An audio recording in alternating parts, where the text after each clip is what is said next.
सामने जो देख रहे हो ये 3 लाइन का इंडिया के अंदर में ये पहला है। सबसे ऊपर वाले पे मेट्रो है, नीचे फ्लाईओवर है और नीचे रोड है। तो ये नितिन गडकरी साहब को सबसे पहले धन्यवाद बोलना चाहते हैं कि आपके अंडर में जो ये है विकास दिखता है।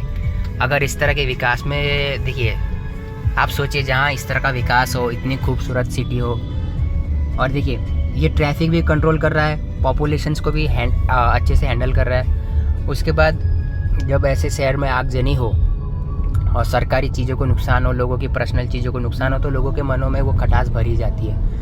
और उसका रीज़न अब हम लोगों को समझना पड़ेगा, जो हम सिटीजन्स लोग हैं, क्योंकि इसमें जो टैक्स पे करते हैं उनका पैसा होता है, या जो अब अच्छी ग्रोथ कर रहे हैं, जो ये चाहते हैं कि हम भी उन श्रेणी में बैठे जहाँ पर हम लोग इस तरह का काम करें, समाज सेवा करें, राष्ट्र के लिए कुछ काम करें, तो वो चीज़ें फिर नुकसान देती है किसी भी देश के लिए, राष्ट्र के लिए।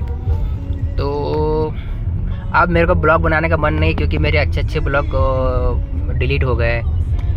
और अब बस अब एयरपोर्ट जाना है, एजेंट को चाबी देनी है, उसके बाद अपना घर चले जाएंगे। ठीक है, चलो। तो ये सामने एयरपोर्ट के लिए टर्न लेते हैं। अभी एयरपोर्ट पे अगर गया तो दिखाता हूँ आपको।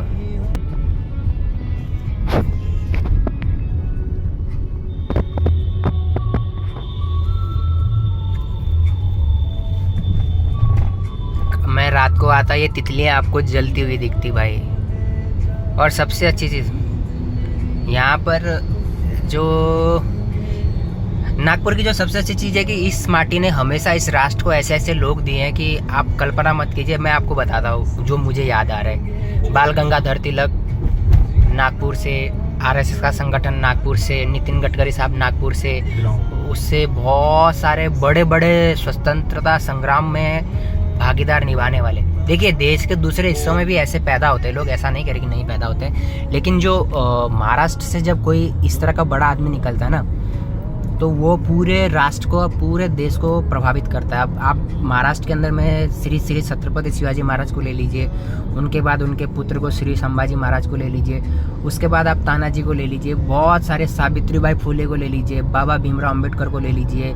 उसके बाद बड़े बड़े लेखक हैं जिन्होंने ऐसी ऐसी पुस्तकें लिखी है कि जिनकी पुस्तकों से पूरा राष्ट्र हिल जाता था। श्रीमती लता मंगेशकर, उसके बाद अपने वीर सावरकर, ऐसे बहुत सारे लोग हैं जिन्होंने इस ज़मीन से जन्म लिया है और पूरे राष्ट्र में समर्पित हो गए।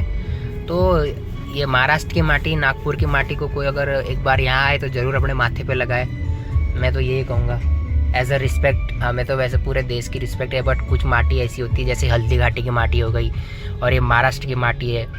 महाराष्ट्र की माटी में इतना खून बहाया है जितना मुझे लगता है देश के किसी और माटी में इतना खून नहीं बहा होगा। एक मारवाड़ की माटी और एक महाराष्ट्र की माटी। मारवाड़ मेवाड़ ना, राजस्थान की माटी।